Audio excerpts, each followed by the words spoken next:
dimension not only of sight and sound, but of mind. A journey into a wondrous land whose boundaries are that of imagination. Your next stop, the Twilight Zone.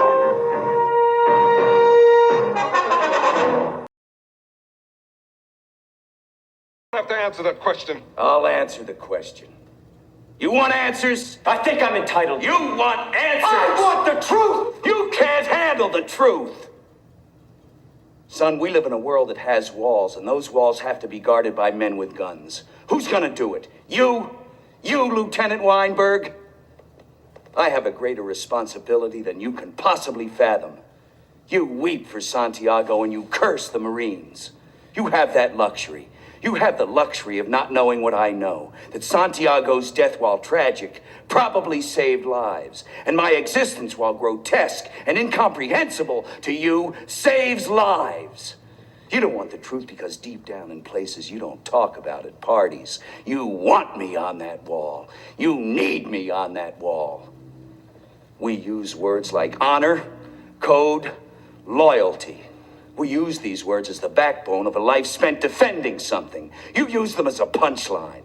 I have neither the time nor the inclination to explain myself to a man who rises and sleeps under the blanket of the very freedom that I provide, and then questions the manner in which I provide it. I would rather you just said thank you and went on your way. Otherwise, I suggest you pick up a weapon and stand a post. Either way, I don't give a damn what you think you are entitled to. Hey folks, I'm Dutch Doll. I'm the host of the Dutch Doll Discussions. How are you guys doing? Today we're going to talk about the voices in my head and what they're saying. Right now they are screaming. So the governor of New York State wants to bypass the mayor and bypass the New York City Police Department and send state troopers down to police my city? This ain't going to end well. I'm glad you finally realized the city's turning into Iraq out there, but come on. Come on, Your Honor. We can do better than this. Stay tuned to find out what happens.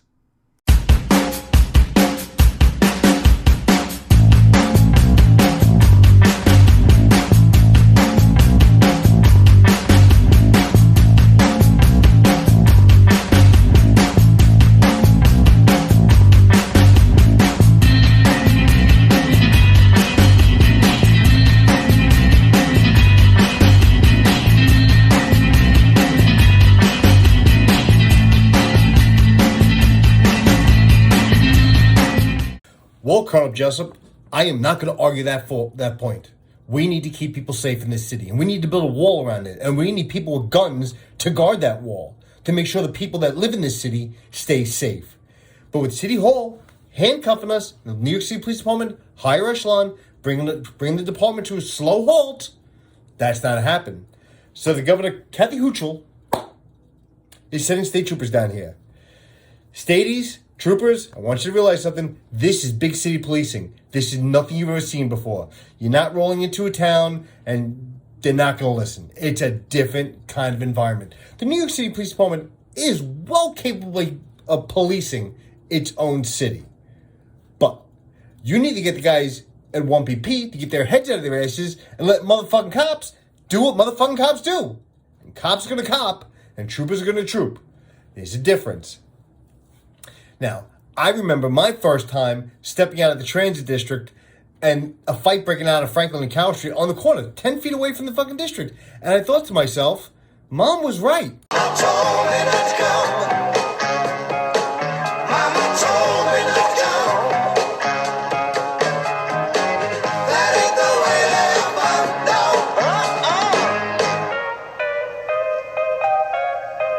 know. This city, like most major cities, need to be policed. People cannot govern themselves because they're incapable.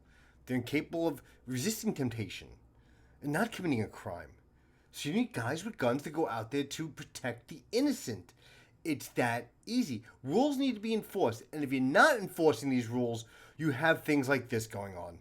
Out there operating without any decent restraint, totally beyond the pale of any acceptable human conduct. And he is still in the field commanding troops. I don't know what any of that means, but it don't sound good. So what's going to go on? The New York City Police Department is going to go out there and do our jobs. Let us do our jobs. Let us help you, the city of New York. Stop handcuffing us. Let us do what we know how to do. locking bad guys up, making drug busts, getting guns off the street, bring back 250s, bring back qualified immunity, let us start policing. Then we'll be picking up guys who are shooting each other on the street because quality of life, the whole broken windows theory does work. And when we're locking up guys, they're going to want to be calling the dads to get out, and they're going to be saying this. Send lawyers, guns, and money. Dad, get me out of this. Ha! Sick of the mayor and the police department stop castrating their cops. New York City can go back to the utopia it was before. We can make arrests, put people in jail who are shooting other people, murders being committed, and stuff like that. We can get to foot pursuits again, grab people, maybe a little car pursuit here and there, which will take the criticism by the civilian population. And when we have to talk back to them, we can say something clever like this. Come on down and chum some of this shit. But instead, the shootings are rising. Cops with time on the job who knew what the fuck they were doing on the street are retiring in droves. I mean, come on. Governor, Your Honor, Mayor Idiot, either the one who just left or the mayor who's in office now. Go back to basic policing. You can't bring state troopers in New York City. You can't. We know the people in the neighborhoods. Some of us patrol those neighborhoods for 10, 12, 20 years. We know the people. We know the guys walking down the alleys. We don't need to chase people sometimes because we can size them up and we know where they live. We've seen them before. We've arrested them before. You know, you can look at an MO of a crime and figure out who the fuck it is from the MO of the crime. Where are these people going? Nowhere.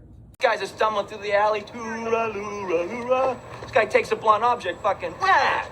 Hits the guy with the bandages around his head, right? Why? Because he's smart. He knows the guy with the bandages around his ass, he ain't going nowhere. He's going fucking nowhere. Where you going? Nowhere. That's right. The longer the crime wave moves on, it's just going to get higher and the city's going to get worse. We're going back to the fucking 80s, people. Now, I am a child of the 80s myself. I don't use certain words because I have progressed with society. I've evolved. I've become a better person.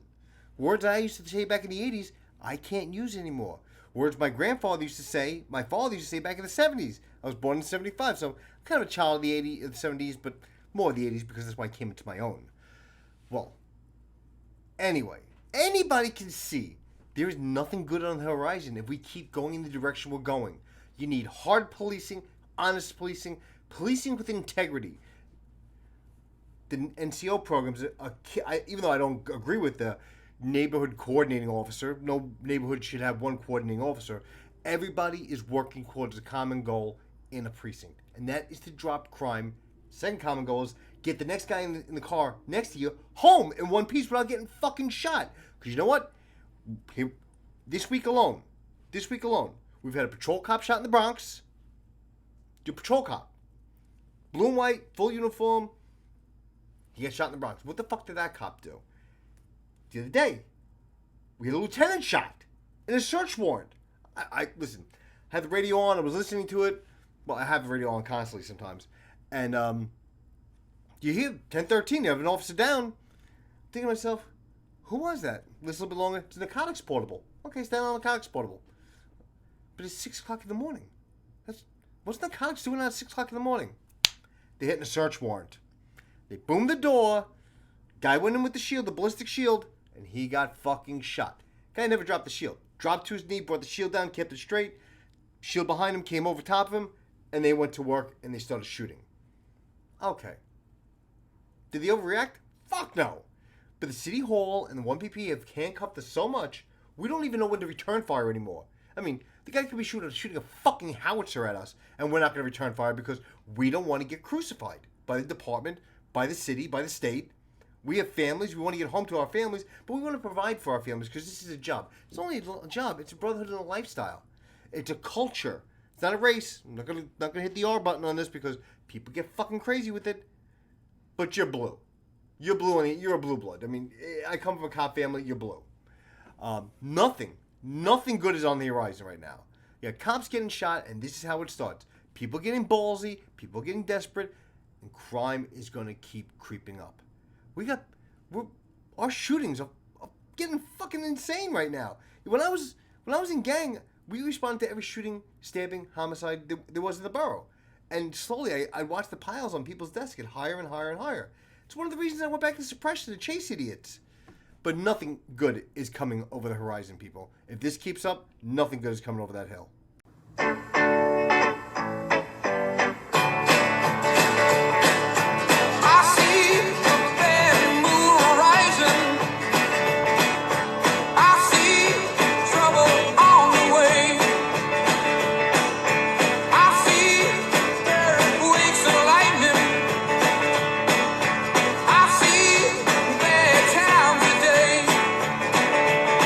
And people, shit rolls downhill. Whatever happens to the Crystal Palace, 1PP, One Police Plaza, rolls down to the Academy.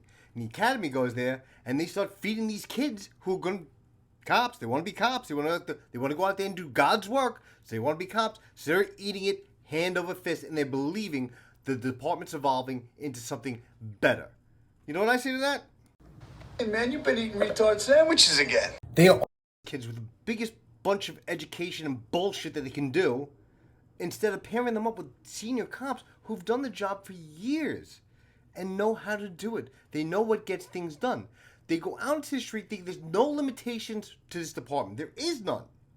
If you know what you're doing and how to handle yourself. Listen, I'm not bashful to admit that I got on the radio a bunch of times and called for help, but not as much as other people. And when I called for help, like that one time I got 14 calls in that gang fight. I got 14. I asked for one call, no emergency. I got 14. Really? 14? Well, you never called for help before.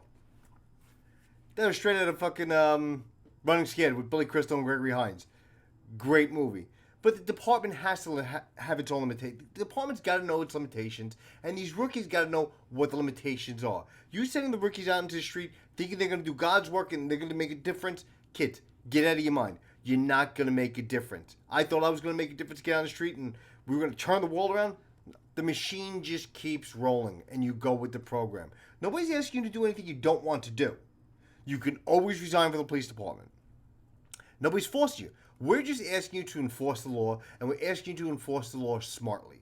Turning our backs on low-level crime and saying we're not prosecuting this anymore is not the way to go. Because even the district attorney's office knows their limitations. And rookie cops, take it from a man who knows what he's talking about, Harry Callahan himself, you need to know your limitations. Man's got to know his limitations. Artillery's getting bigger out there. These criminals are getting bolder. They're wearing body armor. Guns are getting way bigger. They're fucking shooting in neighborhoods indiscriminately. You know, 11-month-old got shot in the face the other day. Guy ran around the corner, started blasting. Shot an 11-month-old girl in the face. Are you serious? And you're worried about us shooting people? Jesus, at least I was trained to check my target and my target picture beyond my target. If I'm going to take that shot, I'm not going to fucking miss. But, you know, with everything getting bigger, people get a little more paranoid. And that's fine, it's fine. You want to go home at the end of this shift, just don't get fucking crazy about it. Don't become neurotic about it. Don't you want somebody to love? Don't you need somebody to love? Won't you love somebody to love? You better find somebody to love. Don't you want somebody to love? Okay, it's over-exaggeration. Nobody's driving M1 Abrams tanks down Bedford Avenue or Franklin Avenue. There's no Battleship Park, the Prospect Avenue Prospect Park Pond, letting showers all this over that. At the end of the day, you want to get two results. You want to go home in one piece, and you want to say to your boss, you want to bring that collar in, and you want to look at that sergeant with, you know, loving eyes. He's looking at you like, my prodigal son has returned. What do you have for me, son? Ladies and gentlemen, we got him. That's what you want to say to your boss. Everybody's looking for? That guy, boss? Guess what? I got him. You did some good. Somebody has an open complaint against the guy. Guy did a shooting. You tracked him down, and you brought him to justice like the dog he was. Strap a cricket gets across the hood of the fucking RMP for all I care. Bring him down to the precinct like a deer. Who gives a shit? By the way, General Patton did that with Ponchavilla. Was it Ponchavilla? Anyway, over the hood of the car, and he brought him back to his commanding officer. That's when the job changed to what the monster, the Frankenstein monster it is now, where cops are beginning to be scared of people in the street and the guys in the Crystal Palace. That's when we started leaving. And we're leaving in droves. Anybody who knew how to do the job is out the door. My class is one of the classes that brought back New York City from the crack epidemic. You just lost all that valuable experience because now these cops can learn how to do it all over again. You did away with Organized Crime Control Bureau. We know we were never going to obliterate organized crime, but we know we could put a stranglehold on that motherfucker and just let it leak out slowly, just to get control of everything. Take the city back. But you're not happy. You're not happy unless you're shoving the cop's face in shit. And what does the cop do? He retires looking for closure. And guess what? We don't get it. Because we still live in this city. These are still our people. These are still our friends and family around here. And we never get that closure because we were pushed off the job because we're an obsolete model. Is what we are. You're never going to get closure. Ever. What?